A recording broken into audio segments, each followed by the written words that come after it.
Hey team, welcome back to another incredible episode of the Intentional Agribusiness Leader podcast. This is your host, Mark Jewell, and today we're tapping into something a little bit different, but something that absolutely every single one of your organizations needs to be more aware of. Where we're going today, just buckle up your seatbelts, get ready to listen in because I've got Mr. Ken Pieh on the podcast with us today. Ken, welcome to the show. Thank you. Thank you. Glad to be here. Yeah, we're going to work our way into it. But what I want everybody to know is that we're going to be getting into how to better design your sales incentives. Ken has got multiple decades, 3+ decades, probably almost 4 decades of expertise in this arena. He's done it at an incredibly high level. We're going to get more into that background here in a minute. But Ken, glad to have you on the show. Super excited to get into this. Get the same opening question that everybody does. What does it mean for you to be intentional?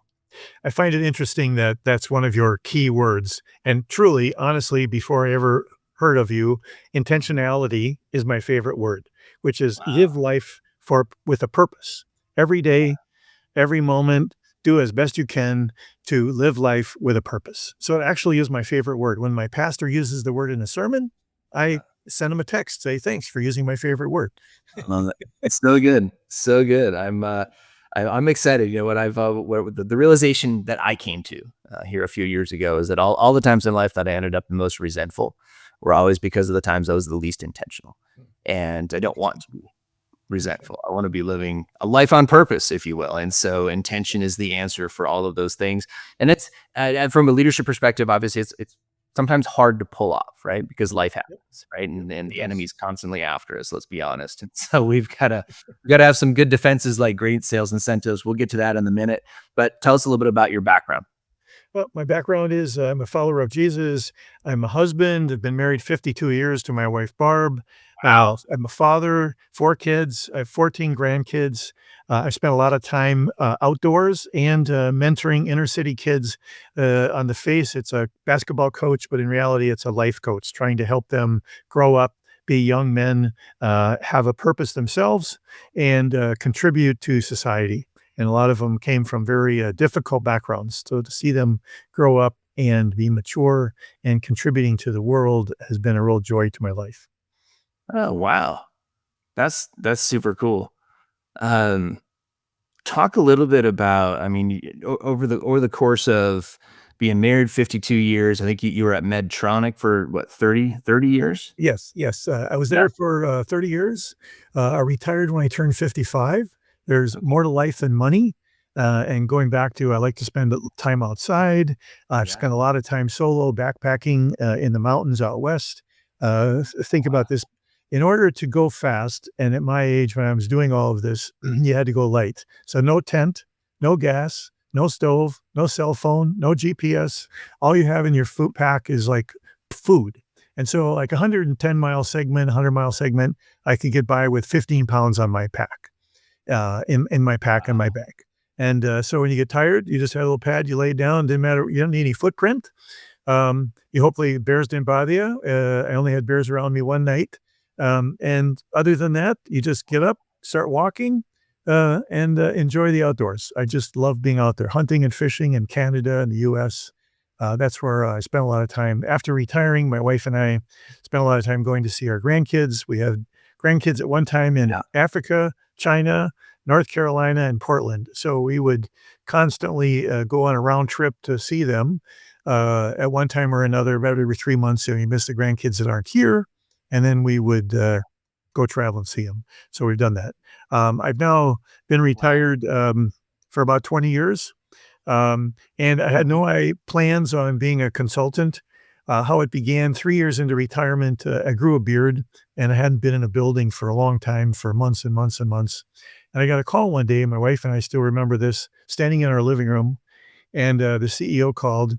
And on his board is a small med tech company on the East Coast.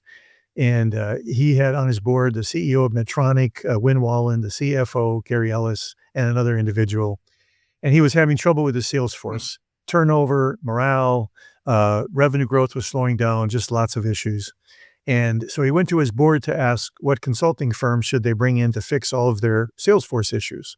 And these three individuals said, Yeah. "Well, just call this old retired guy in Minneapolis." So he did. I'm standing in my living room. My wife and I we've become good friends with him. He's now been CEO of two companies that I've helped. And he explained his background, how he got my name. And do you think you could help us? I said, well, I haven't done it for 3 years, but I probably could. And then he said, how much money do you want to make? I said, I don't know. I thought I was doing a favor for Win, Gary, and the other individual, Bobby. And so let's just talk and see what happens. So we'll Mhm. figure out money later. And so he said, told me his issues. So let me call some, this is in May of one of the years. I can't remember if it was 2008 or nine. And I said, let me call some of your salespeople. I'll call you back in a few weeks. So he wanted me to come in the fall and fix it for the following January. Well, I called a Mhm. bunch of his salespeople, VPs, directors, managers, other people in the company, and I called him back a few weeks later, and I said, Joe, his first name was Joe. I said, what you have is so bad. You should blow it up now and start over. And then I went through what I call fatal flaws. This is a fatal flaw. This is a fatal flaw. And what shocked me was he's the CEO of this business, about 30 million, growing at the time prior to this issue about 30% a year, but the revenue growth rate had deteriorated down into the teens. And um, every fatal flaw I listed for him, he said, well, I put that in, meaning he made that decision. But then Mhm. he said, I will take it out. Yeah. And after 3 or 4 of these fatal flaw responses, I said, "Well, I've never met you. I don't know anything about your business. I'm really afraid of you, listening to me until we meet. We should talk face to face and figure this Mhm. out." So he said, "Come out next week. All my sales leaders are in town. All my senior leaders of the business are here." So I flew out to Boston. He's a little bit north of Boston, and we spent a week there. And from that, I wrote a document and said, here's what I think you should do. So this Mhm. was in May. They engaged me. We never did figure out how to pay me. We figured it out later. And in July, we launched all the changes. I mean, and Yeah. you normally shouldn't do what we did, but it was so bad that we were very disruptive. I mean, we did things like changing salaries, changing titles, putting people in different jobs, Oh, wow. sales compensation changes, quota changes. You shouldn't all do all that in mid-year, but we did. And so in August, I'll say they got traction, and then in September, actually on October 1st, Joe called me back. We had talked a whole bunch during those 3 months for 4 months, and I said, "Did you hear what happened in September?" And I said, "No." I said, when we got around to paying me, I said, "Well, just give me stock." So I took stock options, which I did for 5 years, which worked out well because Medtronic bought them 5 years later for $500 million. So that was a great deal. Worked Uh, out. and he said, well, September was the highest revenue growth month in the history of the company, which is not unusual for a small company growing, but also it was the highest percent revenue growth month they had ever had, which that's very unusual. Usually your percent revenue growth slows down as you go through time. And the last thing he said was, Ken, September was the first time we had ever been profitable. Do you want to keep Wow. working with us? I said, sure. So then for the next 5 years, I worked with his company, and they went from these numbers are really, they're crazy, they're true, but they're insane. They went from 30 reps in 5 years to over Mhm. 200 reps. They went from 30 million revenue to over 200 million in revenue. The investment, if you will, in commissions was around 30% in when I started with them. And commissions as a percent of revenue over the 5 years went from 30% to the low teens, 13%. Wow. And we, uh, with all of this, the equity value of the company just went through the roof. And initially, when all these things were bad in the spring of that year, Yeah. the venture capitalist was $100 million equity invested in the company. They were seeing their equity deplete, and now they saw it grow back. And the main investor, venture capitalist investor, came to me and said, Ken, every company we bring to commercialization stage, I'm just going to call the CEO, have him call you, and you'll have another project. So that's how it worked out. But the other thing is reps compensation, even those metrics are real, reps compensation went up every year. It's staggering when you do it right, the impact on the company. 3 years into this first initial consulting, arrangement, gig, if you will, um, 3 years in, the sales VP, his name was John, came to me and said, "You know, Ken, I have not had one legitimate complaint from the sales force on comp ever since you got here. As long as I am here, you will be here." One last story from just this first customer. Um, the next year in January, we started looking at their sales contests, and I told this, individual, the national vice president of sales, "The designs are wrong. The wrong people are gonna win, but you won't see it till we get further into the year." So every year we had a one at least once a call, 1 month, one call a month, and I would call him and I would say, "You know, you should change these because the wrong people are gonna win." And I still remember in May, he said, "You know, I've heard this now every month. Don't tell me anymore that the wrong people are gonna win." I said, "Okay, John, I'll just say that's true, but, eventually you'll see this." So I was on a long hike in the West. I got out early. I was going to go from, Mount Whitney, which is the highest peak in the lower 48, up to Mount Rainier, up Mhm. in the Northwest. And I got out early, and I'm sitting at an Arby's in Nevada somewhere, and, John calls me and he says, "Ken, the wrong people are gonna win. What do I do?" I said, "Well, it's too late now. We can't take that away from the people that think they're gonna win. Early in the year, you could change it. Right. So what we should do is basically we should create a contest, which you really shouldn't do, knowing who's going to win that contest for the back 5 months of the year. It'll cost you $250,000 to fund more people going to Hawaii and all the awards, but that's what you should do." And they did that. And then he said, after that year, he says, "You'll also do all the sales contest and organization of the sales force going forward as long as I'm here as well." So anyways, we got that done. So that was the first consulting thing. And the thing is, when they got bought by Medtronic, Medtronic kept me Mhm. around for a few years. They were familiar with me because I had been there. So they said, "Fine, just keep using Ken."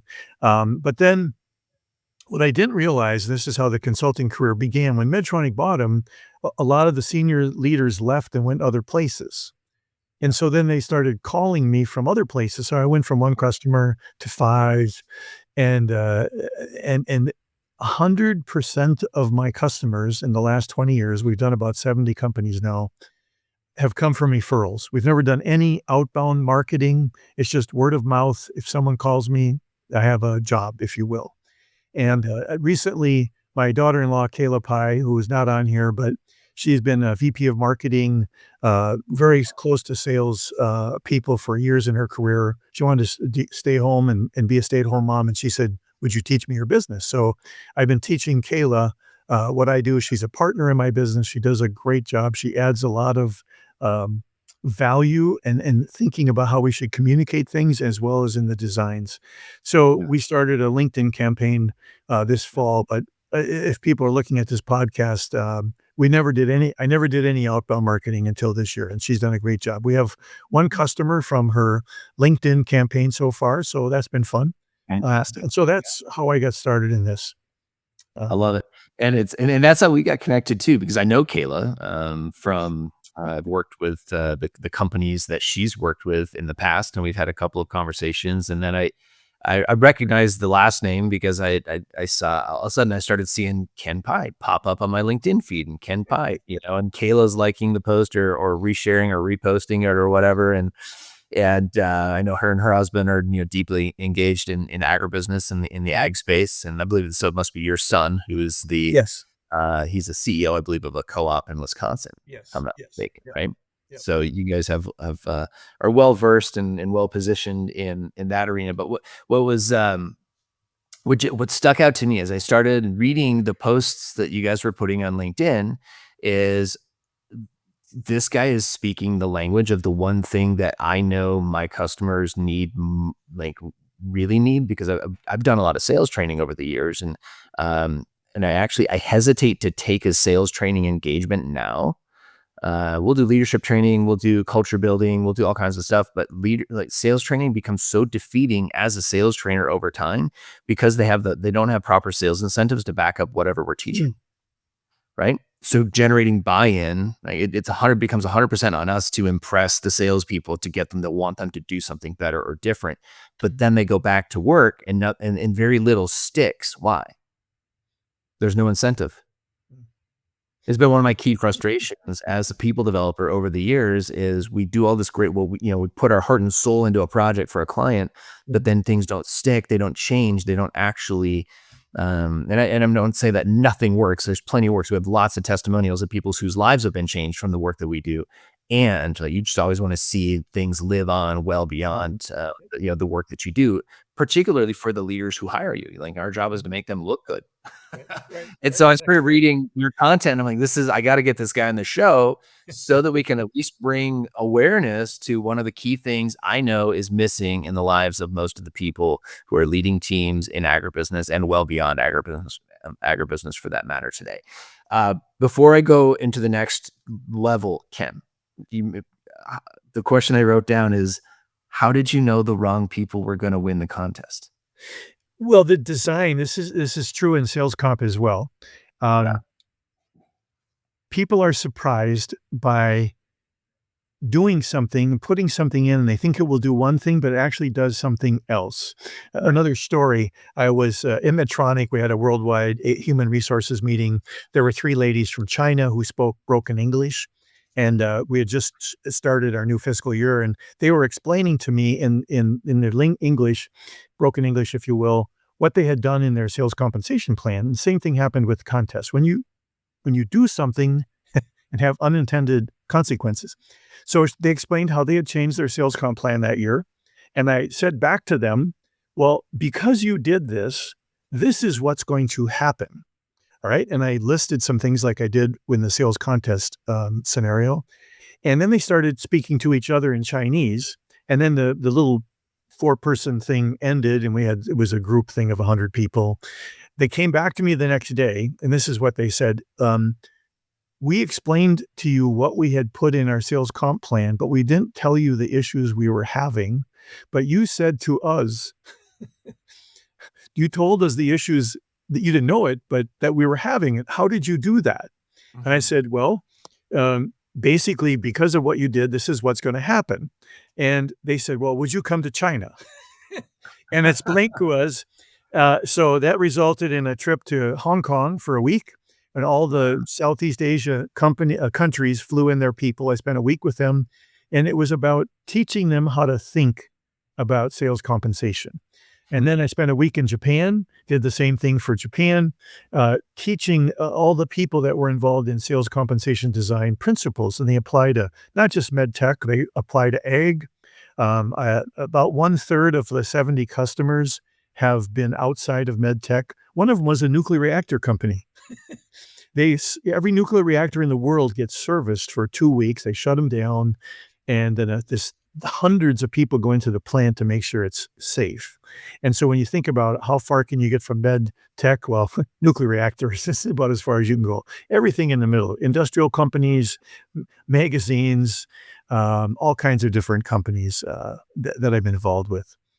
Multi-billion-dollar companies, startups, all over the map.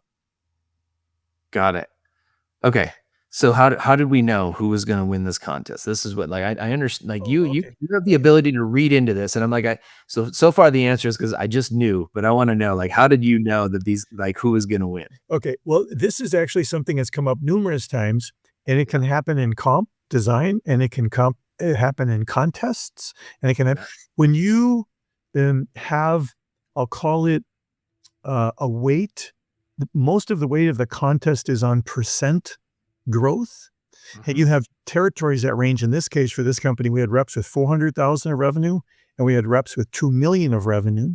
Yeah. The smaller territories can have more easily get to Yeah. 100% over quota Yeah. or 200% over quota. And the same thing can happen in sales compensation if you design a sales comp plan where your pay over quota goes up based on your percent to quota. Your Mhm. smallest territories are going to make the most money, which is wrong. And in a contest, your smallest territories are going to win that contest, which is wrong.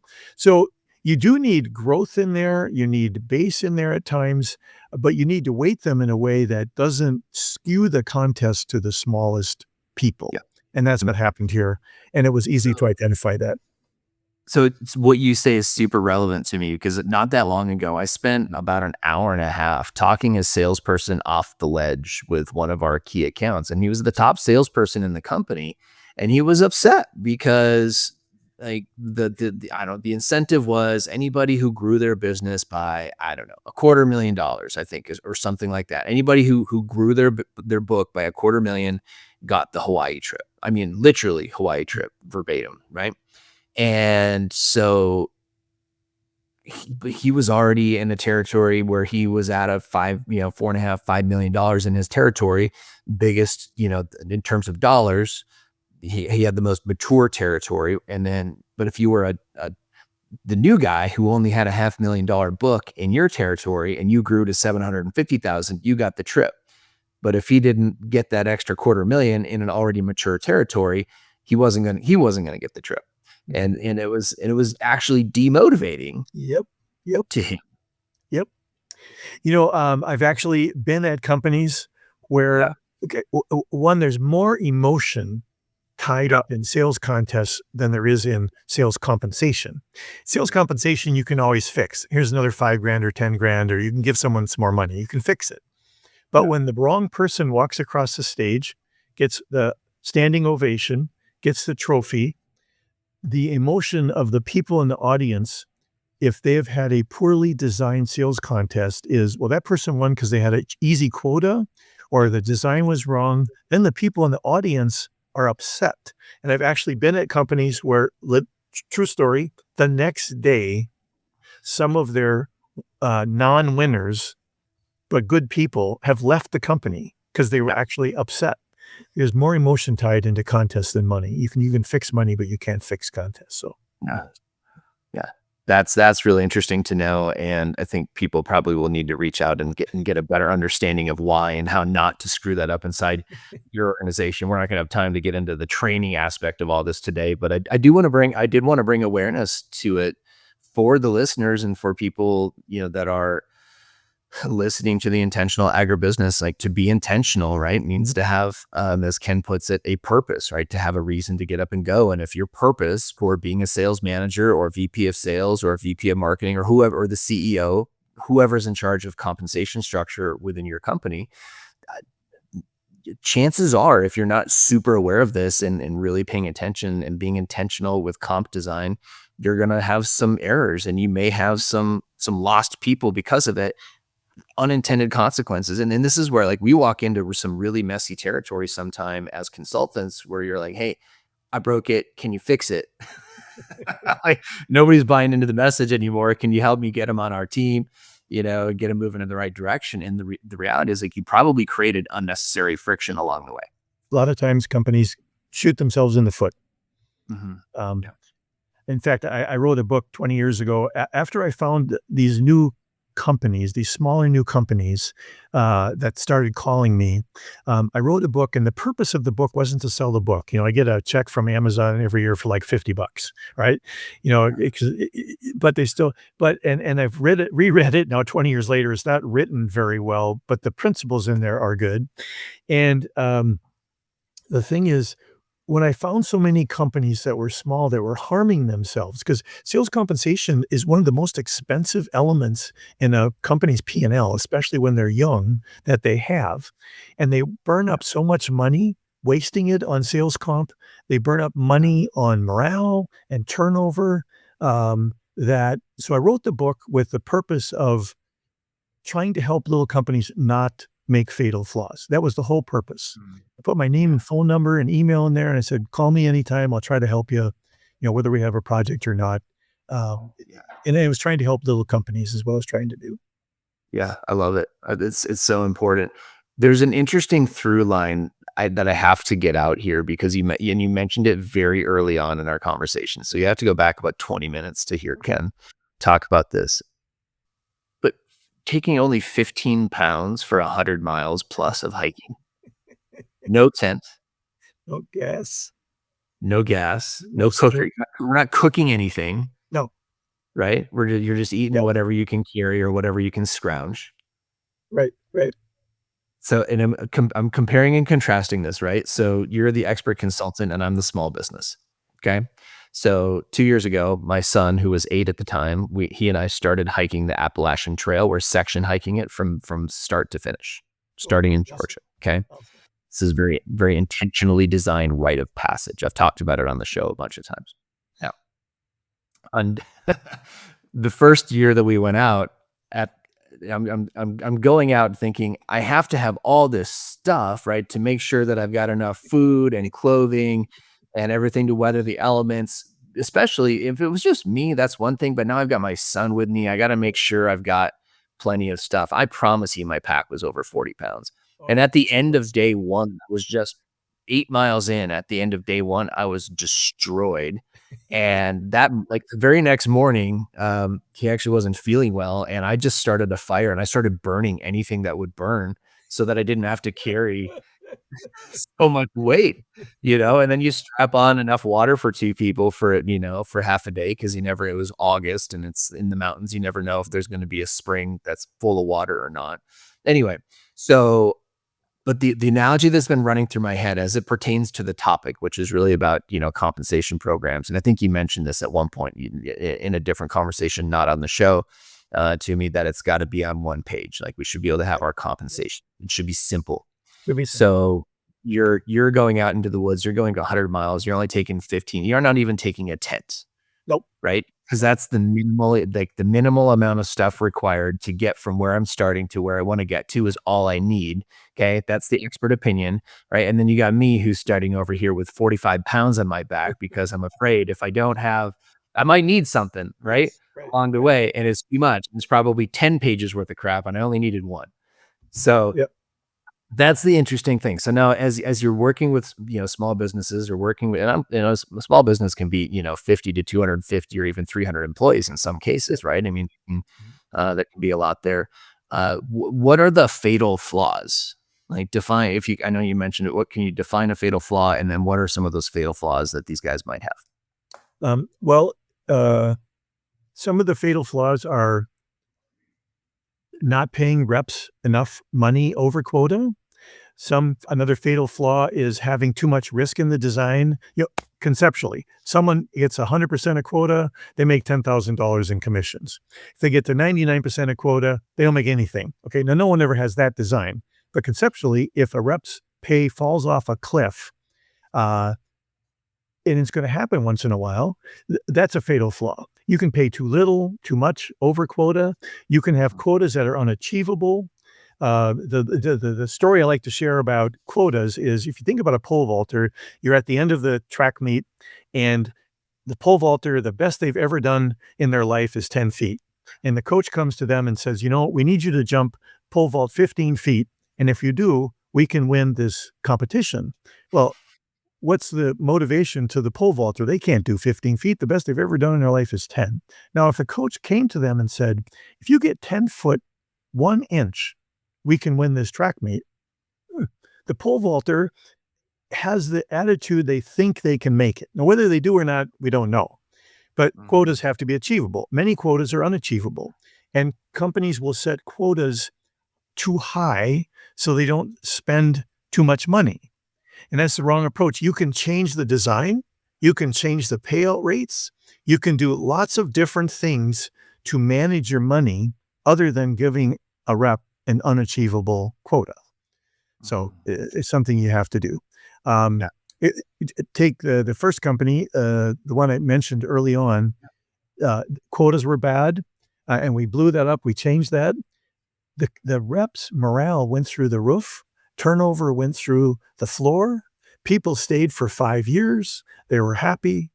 John's comment about, I've had no legitimate complaint about comp, and that included quotas, contest after we fixed it, it worked. Medtronic, just trying to go back to something I was thinking about in terms of amount of change, Medtronic went from, when I started, 95 reps, it went to Wow, 750 reps. that's They insane. went from 12 first line managers to 140. Wow. So you think about territory splits and growth and change, and yet we had almost no turnover.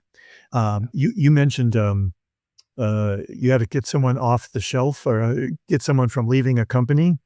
So Mhm. one of my roles at Medtronic was if someone raised their hand and the salesperson wanted to leave, one of my roles was to go get them to stay. And I never bought anybody. I talked Mhm. to them. And roughly, I met with probably 50 reps over 30 years who wanted to leave. 45 of them stayed. Wow. And they didn't stay because I gave them more money. They Mhm. stayed because we treated them right. And then the other part of one of the odd things part of my job is I also hired a bunch of reps from our competitors, which was just a blast. We had to honor their non-compete, all of that, but we did a lot of that. And Yeah. so sorry. Wow. Yeah, that's fantastic. So when a company is creating quotas that seem beyond reasonable, and this is an area that we walk into a lot. We end up working with salespeople. So one of the things we work a lot on is more mindset development rather than Okay. just sales skill development, and that comes along the way. But to me, if the incentives are right and people are bought in, they'll go get the skills required Yep. to to do a good job, right? And Yep. Absolutely right. my opinion is this: if you like, to anybody who's thinking about buying sales training right now, if you don't have what Ken's talking about figured out, you're probably wasting most of the investment. And specifically because like almost everything you would need to learn about being a good salesperson is now freely available on YouTube. Yep. All you have to do is go get the information. The information is free. You can read books, you can take relatively affordable courses. Um, and we'll have clients sometimes investing as much as $5,000 per person per year, right? And that person still doesn't show up to the regular scheduled coaching call that's freely available to them. Right. And so there's why? Well, because the incentive on the backside is probably, not wrong or not driven. So let me just start with this. Why do you think why do we set these really unattainable goals for our sales reps sometimes? That just seems so far out of reach. I think there's two reasons mainly. Companies believe if they set the higher the bar they set, the more the rep will leap over it. So the higher the Mm, bar, the more sales they will get. yeah. But the truth is, I would contend, not that you want to have too easy of a quota. I would say Mhm. the lower the quota, now, and you can figure out compensation with your payout rates and the design and the structure. The lower the quota, the more motivated your sales force is and belief that they can perform. I'll give you a true story, and this is old enough, I think I can say this. There was a product that was released in Canada and the US at Medtronic in the same time. Normally, they're not released at the same time internationally in the US. Sure. Right. And what I told the Medtronic sales force in the US was, "This is a game changer. You will run to the bank," and they did. In Canada, they said, "You know what? This is an outstanding product. Performance is going." This is like 40 years ago, so shouldn't Mhm. matter. We're gonna put in a threshold, true story, of 90%. If you don't get to 90% of your quota, you don't make a dime. Hmm. And it was because this product was so unique. Well, what happened in Canada in the first 6 months, because the reps would wake up every day of the first and second quarter and not know, um how they were if they were gonna get to 90%. So their Yeah. performance was not very good in the first half of the year. They called me after the second quarter and said, "Hey, we had the same product you did, and we're not having good performance. Why?" And so we talked about it. I didn't know much about Canada at the time in terms of their business. Yep. And, and, then they told me about this threshold. I said, "Well, just take the threshold out. Just go from $1." And the back half of the year, they had the same performance we did essentially in the US. Wow. And it has to do with rep mentality, motivation. Can they get there? Do they think they can get there? And Yeah. it doesn't matter what the company thinks. It matters if the rep thinks they can get there, they'll probably get there. If they don't think they can get there, they're either going to mentally quit, physically quit. Um, and so, going back to the quota concept, one of my illustrations is about baseball players in the Hall of Fame. I read an article one time about Babe Ruth, Ty Cobb, Joe DiMaggio. All these people are in the Hall of Fame. The article was written headlines of when they were in their 20s, late 20s, and they had a bad year or a bad month. And the headline was, "This player is all washed up." They had a Mm. bad year. They're never going to come back. But the truth is, They came back and continued to have Hall of Fame careers and are in the Hall of Fame. Point being, even your best people will have a bad day, bad week, bad month, bad quarter, bad year. And if your compensation design kind of forces them out or the quotas are unachievable, they may leave, you know, and but they just happen to have a bad time period, just like Hall of Famers did, but they came Mhm. back and were Hall of Famers in the future. Yeah. Wow. That's I think back when I was a kid, my dad used to, my dad was born in 1941. He used to have a lot of like old analogies. And so he used to say, I never seen him do this. We never, he would always say, you could teach a hog to jump over a 6 foot fence. That's what he used to tell me. He's like, I don't know why, but it resonates with what you're saying right now. Cause I was, well, how do you teach a hog to jump over a 6 foot fence, Dad? He said, you just keep raising the top of the fence 1 inch at a time. And it'll be if over time, it'll believe that it can do it. No, and in the stickiest scenarios that I find myself in often are working with reps because we do work with a lot of sales reps, who either don't understand their compensation package or those quotas are way too far out there, and they just can't see themselves hitting it. And yeah, so it's really interesting. I'm curious about this though. Beyond a good sales comp design, what else does a sales team need to be successful? They need great sales leaders. They Yeah. need great products. They need integrity. They need achievable and fair quotas. They need an opportunity based on performance and a well-designed incentive plan to make a lot of money. They need good training. Just the normal things that Mhm. you would think about, they need them, and they're there. Generally, they're there. Mhm.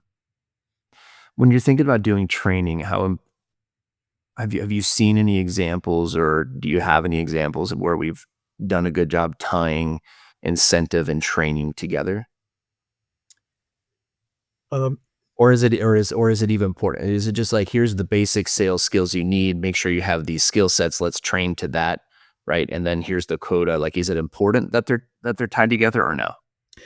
um, I've never tied training specifically to sales comp, but Mhm. what I would say is every company is different in terms of the way I say it to a company is you hire someone, you put them on a guarantee for a month or a quarter or 6 months, whatever it is. The goal is the question is, how long does it take the rep to become competent in front of a customer? Okay. And so that gets back at training. Mhm. Good training is a foundational, and some companies, it literally takes 6 to 9 months for someone to become trained. In other companies and other industries, they can be trained in a week.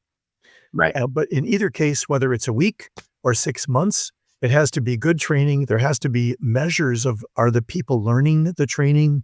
Are they passing tests? Are they going out and traveling with other reps and Mhm. seeing what a customer is like? But also, they need to be trained and they need to be competent before they are out there in front of a customer on their own and fail. You don't want them to do that.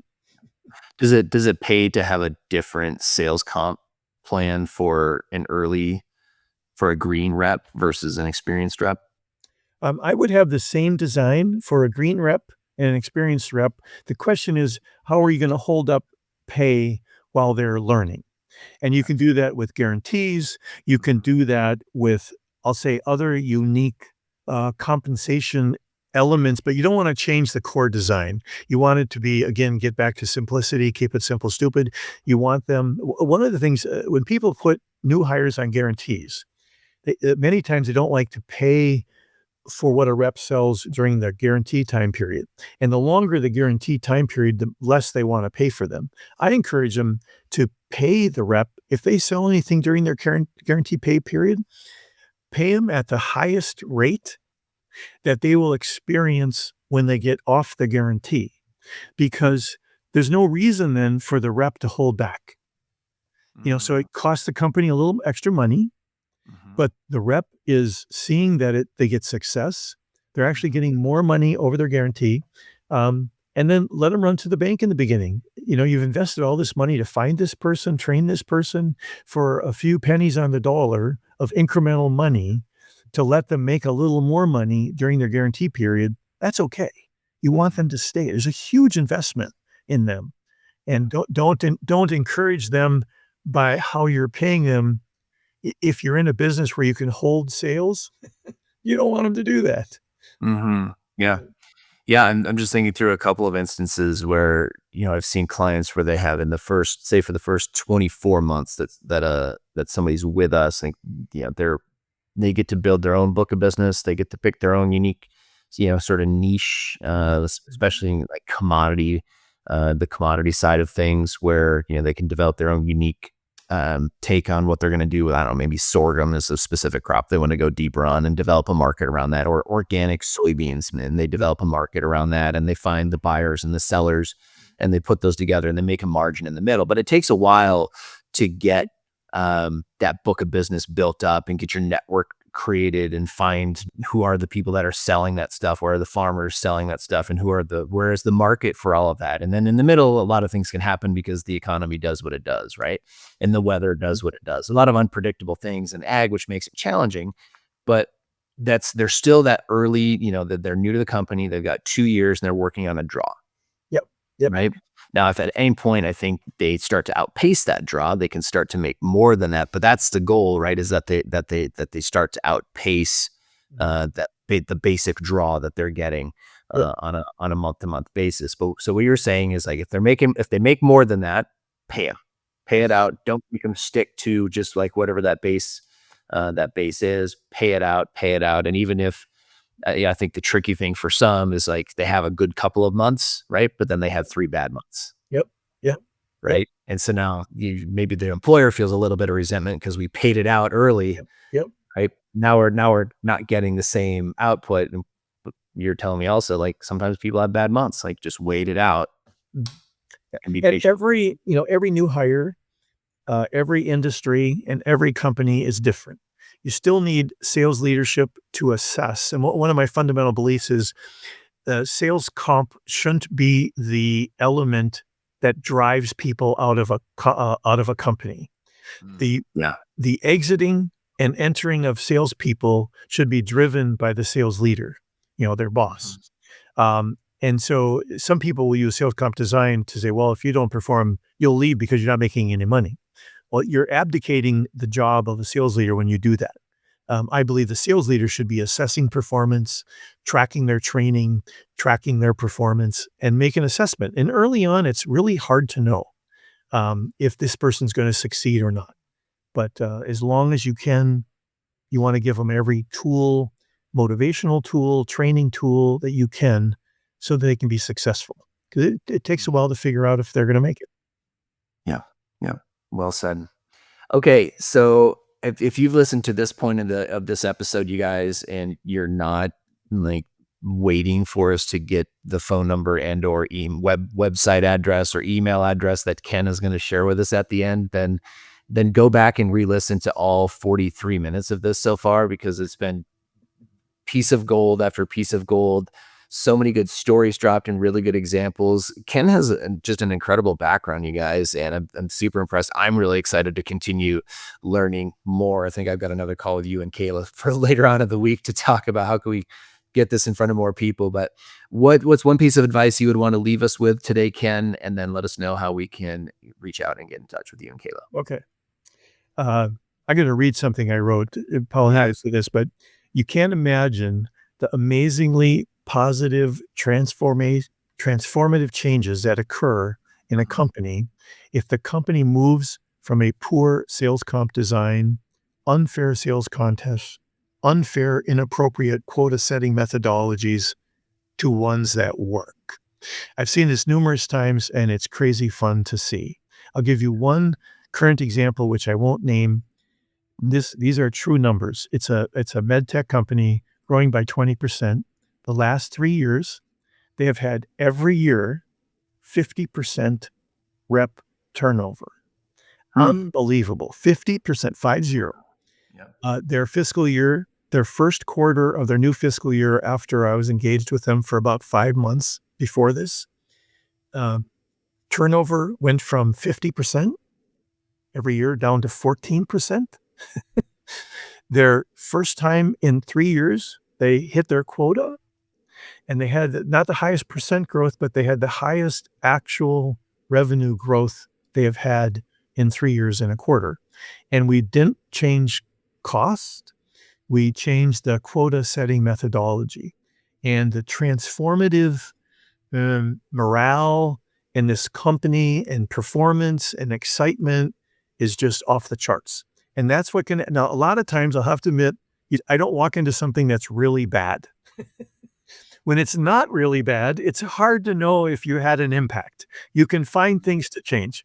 But when you find something that is really bad and you see it transform in front of you, is just so exciting and fun to see.